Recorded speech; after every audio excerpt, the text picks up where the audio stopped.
Good evening. My name is Sunshine Jeff. Oh, good evening. My name is Sunshine Jeffcoat, representing the SC for Ed organization. With me on this evening, I have House District 7 candidate Andrea Bejarano Robinson. Thank you for joining us this evening, Andrea. Well, thank you for having me. I'm excited. So this session, it may not take long at all, but this session is just to ask you a set of four questions to get your perspective, thoughts, feelings, opinions, you name it, on public education here in the state of South Carolina. And at the end of me asking the four questions, then I will give you the floor to expound more or provide any other insight as for your position that you are um, running for, okay? Yes, ma'am. All right. So, question number one: what is your opinion of the state of public education in South Carolina today? Well, that's a really good question. My opinion is that we are in some of the polls that you can look up on Google. We're in the 48th percentile, as far as out of 50 states, we're 48. That's not a good position to be in. We need to do better. We can do better. Uh, and so uh, we struggle in special education as well as high, gifted and talented students. I think that's a lot of the struggle. And also, we have uh, a bigger population of bilinguals in the state. And how do we serve the ELA students proficiently enough, especially in the circumstances that we find ourselves? Okay. Oh, you can continue. I was just taking a note here. Oh, okay, sorry. uh, so, I think it's very important to, when we're talking about education, and public education specifically, is what is the funding look like? And right now we have this thing called education lottery, whereas there was an article recently published in the last couple of years that told us that only 24% of that lottery is going back into the classrooms. That to me is a disparity that needs to be rectified. I'm willing to work with both sides of the aisle to come up with a better percentage other than 24. My goal would be 51%, but I'm willing to work within the bodies um, bipartisanly to work on that. Okay. Thank you for your response. You mentioned about the struggles with special education as well as the gifted and talented students. Would you care to expound more on what you mean by that? Sure. Let me do a little introduction a little bit. I am a parent of four children, all boys, ages from ninth grade. I had for fifth grade, second grade, and kindergarten. So I have a big gamut of education. I have two children with autism. I have and ADHD combined type. So my two kids with autism are also high functioning, which means they're also highly gifted students. So um, we struggle meeting the needs of special ed students, but also meeting the needs of special ed students who are also highly gifted. So we call that a dual. Um, in my professional background as a mental health professional, we call that dually unique. So with those two, I think we can work toward a better solution. We've been, and many states have been waiting for the federal government to come up with the 40% that they promised from the beginning. But we can do it at a state level. We just need to talk about it. And again, that goes back to the lottery and making that proficient, because when we take from the general fund to supplement the special ed fund, um, that hurts the whole community, the whole schooling community. It doesn't just hurt one or two kids, it hurts everybody. Yes, yes. Thank you for sharing that. When you mentioned it, I knew there was some sort of a personal attachment to that, so I appreciate you for sharing that. The next question would be, if elected, what would be the first step that you would take to improve the public education in South Carolina? Well, the first step, of course, for me would be trying to figure out the education lottery. Why is it only 24%? What is the reasoning behind that? And so I'd want to know that. I'd also like to dive into, you know, why there was an article written saying that you were going to put so much money into busing, a fleet of buses, brand new buses, when we're 48th percentile in education as a country. I mean, as a state, we rank 48, but we're worried about busing.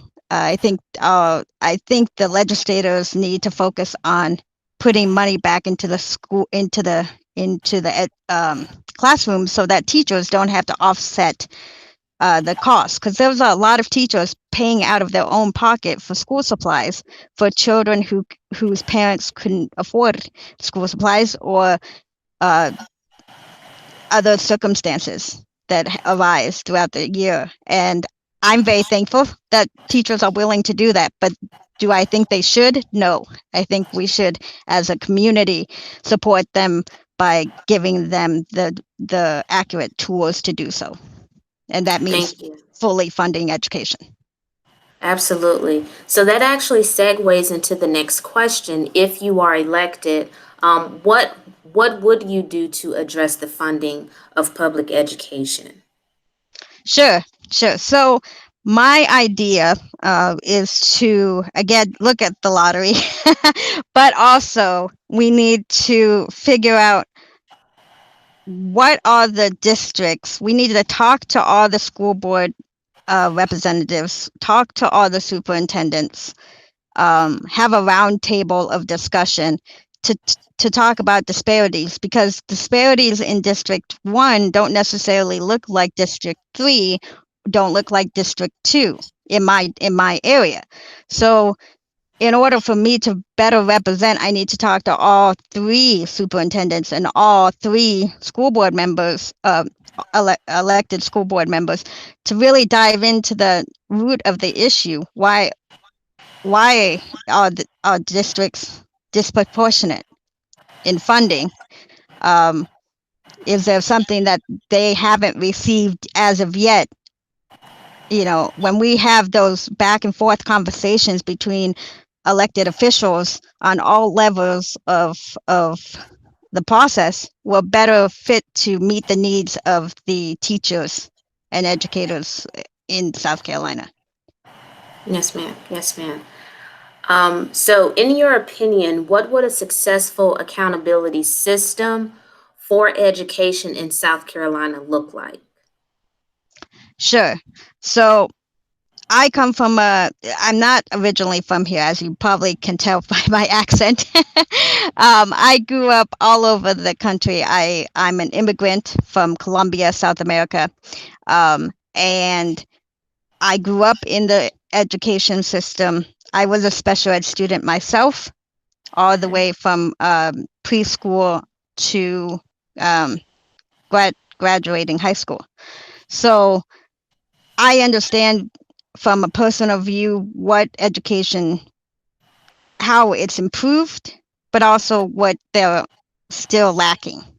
We have an overabundance of Latino males and Black African American males being specifically targeted to targeted services, and it's mainly for behavioral issues and not for their education. And so we're hindering students by doing that to them. So there, we know that statistically, If you're a Latino like me or an African American mother or father, uh, you know what I'm talking about when I talk about disparities um, Right. with color in Right. terms of that. So I think we work on that as well, and work on funding. We need better funding. We need a funding that works. We need a funding that that works with both sides of the aisle. Um, Education is not a partisan issue. It's a bipartisan issue that has been made partisan. Hmm. And if we can get past the I'm a Democrat or he's a Republican type of rhetoric and work together, we can get so much more done. Sure. Um, in regard to education. I think um, giving teachers a fair salary, a living wage salary, is important. Because we have lots of teachers in South Carolina having to supplement their income by working a second job, and they're or supplement their classrooms by buying things for their classrooms instead of you know um, when education started, everything was paid for by the not by the teachers but by the administration, uh, and things of that nature. So I ran for school board twice in my last area. So Okay. education is a fundamental part of my platform. Okay. Okay. So I will do everything in my power to make sure that teachers and students are inclusive and diverse. Thank you. Thank you. We still have time if there's anything else that you'd like to share, um, given your platform and your position for running. So, if there's anything else you'd like to share regarding public education in South Carolina, you're more than welcome to do so. Okay, so um, just to reiterate, my name is Andrea Bejarano Robinson. The English version is Andrea Bejarano Robinson, but either one works. I have four children, a 13-year-old, a 10-year-old, almost 8-year-old, and a 5-year-old, all boys. I am Colombian. I was born in Colombia, came to the States through an adoption, became a citizen just like any other person, any other adult at that time. How they became a citizen. I did the same. So, and I went through public education in New Jersey, Florida, Texas, Minnesota, and now here with my own students, not as a student, but with my own children. And so I have a vast amount of knowledge of what education looks like in other areas. And as a past candidate, not in this area, but in Minnesota, school board candidate, I know what a school board member should be doing and what they should not be doing. And so I think having somebody with that lens, with that mind frame of better educating our students, better keeping when staff are happy, they tend to stick around. When they're paid Mhm. well, when they have insurance that fits their family, they tend to stay. We have a lot of, in fact, we've lost a lot of teachers this time around in my kids' school district in Anderson's District 2. Um, and so I know that it's hard to retain teachers and it's hard to recruit people to go into teaching. And I think we really need to be deliberate about how we talk about education. And we should talk, it used to be back when I was a kid, where somebody would talk about education, people would smile and be happy and be like, "Oh yes, it's a great profession. It's one to Right. be admired and looked upon with positivity."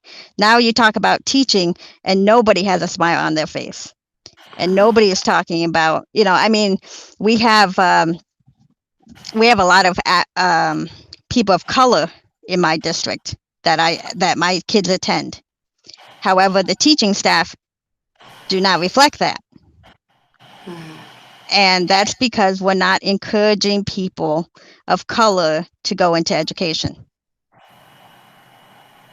And when we see, I know for me and maybe for other people out there too, when you were in school and you saw somebody that either had a, like for me, I have a physical disability. So when I saw a teacher with a physical disability, I could relate to that person and I could go to that. I felt safe enough to go to that person for any concerns I have. Same with being Latino. If there was a Latino teacher, I went to them instead of some other random teacher because they understood my plight as a Latino student.